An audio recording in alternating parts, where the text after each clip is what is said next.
अखिलेश जी नमस्ते।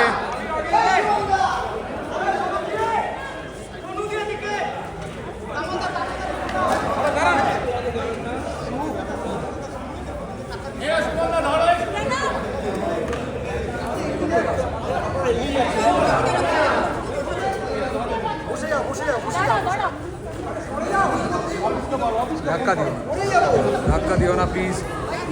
साइलेंट এসছেন এখানে কলকাতায়, কিরণময় নন্দও এসছেন সাথে, ডিম্পল এবং জয়াদিও এসছেন কোনো একটা অকেশনে। तो मेरे को बहुत बहुत बधाई हो यूपी वासियों के लिए और बहुत बहुत अभिनंदन भी हो। एंड अखिलेश बहुत बढ़िया काम करते हैं, उसको आगामी भविष्य के लिए मेरा बहुत शुभकामना है। Now I am giving to Akhilesh. Don't take too much time because I have the meeting. They are waiting for me. मैं सबसे पहले दीदी का धन्यवाद दूंगा और मैं एक चीज जो देख सकता हूं, पूरे देश में अगर भारतीय जनता पार्टी से कोई मुकाबला कर रहा है तो यहाँ की मुख्यमंत्री आदरणीय ममता बनर्जी जी मुकाबला कर रहे हैं। और यही मुकाबला करने से भारतीय जनता पार्टी से मुकाबला किया जा सकता है। जितना तकलीफ परेशानी ये चुनाव को लेकर के दे सकते थे, और एसआईआर सच्चाई जो एसआईआर की ये है, बिहार के लिए एसआईआर आया कि नहीं आया वो अलग बात थी, लेकिन एसआईआर जो लेकर के आए हैं ये लोग, ये लाए हैं आपके स्टेट वेस्ट बंगाल के लिए।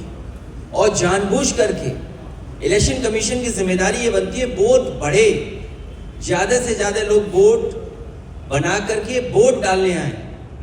लेकिन पहली बार ये देखने को मिल रहा है कि election commission, Bharatiya Janata party SIR के बहाने एनआरसी कर करके आम जनता को परेशान कर रहे हैं, और उनका लक्ष्य है कि ज़्यादा से ज़्यादा वोट यहाँ पर काट दें, जबकि उनकी जिम्मेदारी है वोट बढ़ाना, उनकी मदद करना, वोटर्स की मदद करना।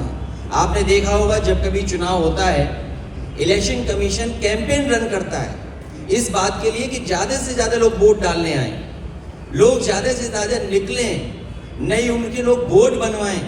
लेकिन ये एसआईआर के बहाने हम लोग पहली बार देख रहे हैं कि आदरणीय मुख्यमंत्री दीदी को परेशान करने का काम कर रहे हैं। शायद देश में एसआईआर के बहाने किसी को नहीं परेशान किया होगा, लेकिन हमें भरोसा है बंगाल की जनता पर। यहाँ की जनता अपनी दीदी के प्रति जो प्यार लगाव है वो पुनः यहाँ से मुख्यमंत्री बनने जा रहे हैं। बीजेपी की लड़ाई जो वो है वो हारने की लड़ाई है उनकी। वो सोचते हैं कि इज्जत से हार जाएं, इज्जत से हारना चाहते हैं, लेकिन यहाँ की जनता हराएगी। और हमें उम्मीद है कि सेकुलर फोर्सेस और जो हम भाईचारा एक दूसरे से मिलकर के चलते हैं, जो हमारे देश की पहचान है, ये हमारे देश के सेकुलरिज्म से खिलवाड़ कर रहे हैं, और वो भी इलेक्शन कमीशन से मिलकर के, जो कॉन्स्टिट्यूशनल बॉडी है। यहां तो हो ही रहा है, लेकिन उत्तर प्रदेश में इससे ज्यादा वोट काटने का काम कर रहे हैं। मुझे खुशी है कि दीदी ने ईडी को हरा दिया, और Bharatiya Janata party pen drive का पेन नहीं भूल पा रही है। वो भारतीय जनता पार्टी ये भूल गए हैं कि यहाँ का प्रदेश दीदी के लीडरशिप में ये कल्चरल यूनिट है, पॉलिटिकल यूनिट नहीं है। ये नासमझी कर रहे हैं। यहाँ के लोग प्रेम के, रविंद्र के भजन सुनते हैं, यहाँ का गान सुनते हैं, मिठास सुनते हैं, नफरत के गाने नहीं सुनते।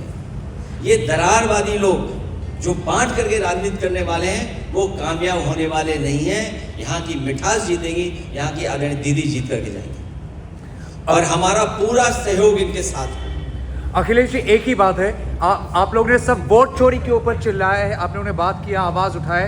एसआईआर को कहेंगे क्या डेमोक्रेसी की हत्या किया जा रहा है एसआईआर के माध्यम से? एसआईआर एनआरसी था, क्योंकि कई लोगों को नागरिकता साबित करनी पड़ी। अभी तक तो हम वोट चोरी की बात कर रहे थे, लेकिन मैं बधाई देना चाहता हूं दीदी को कि जिन्होंने डिजिटल डकैती को बचा लिया। सोचिए, डिजिटल डकैती की उन्होंने, वो क्या हासिल करना चाहते थे? आपकी जो डेटा है उसको हासिल करना चाहते थे। Sir you are really disturbing now, একটা কথা শুনতে পাচ্ছি না।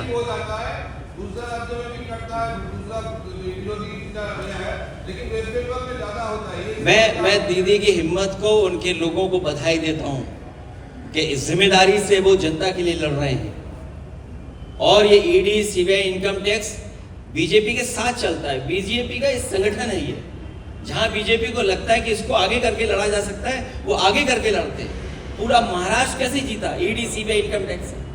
अखिलेश जी आखिरी सवाल, अखिलेश जी उत्तर प्रदेश में 2.1 अखिलेश जी बंगाल में बोला गया सारे रोहिंग्या है, उत्तर प्रदेश में 2.8 करोड़ वोटर काटा गया है सर।